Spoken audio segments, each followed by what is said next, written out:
Health ఇన్సూరెన్స్లో మీరు తీసుకున్న ఇన్సూరెన్స్ కవరేజ్ మొత్తం ఒకే అడ్మిషన్లో అయిపోతే నెక్స్ట్ పరిస్థితి ఏంటి?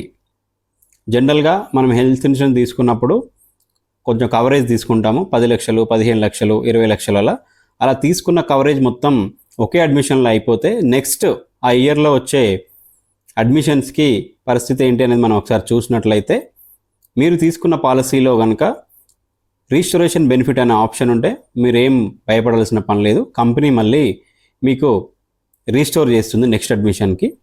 ఈ రీస్టోరేషన్ బెనిఫిట్ అనేది అన్ని పాలసీల్లో ఒకేలాగా ఉండదు. కొన్ని కంపెనీస్ కొన్ని రకాల రూల్స్ పెడుతున్నాయి. కొన్ని కంపెనీలు మళ్ళీ సేమ్ అదే డిసీజ్తో అడ్మిట్ అవుతే రీస్టోరేషన్ బెనిఫిట్ ఇవ్వట్లేదు. కొన్ని కంపెనీస్ పార్షియల్ క్లెయిమ్ చేసినా కూడా రీస్టోరేషన్ బెనిఫిట్ ఇవ్వట్లేదు.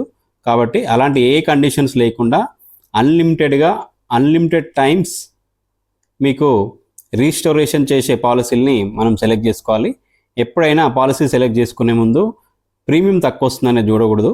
ఇలాంటి మంచి బెనిఫిట్స్ ఉన్న పాలసీని మనం సెలెక్ట్ చేసుకోవాలి. ఒక ఎక్కువ ప్రీమియం ఉన్న పాలసీకి కొంచెం చీప్ ప్రీమియం ఉన్న పాలసీకి మధ్య డిఫరెన్స్ ఒక 2 నుంచి 3 వేలు మాత్రమే ఉంటుంది.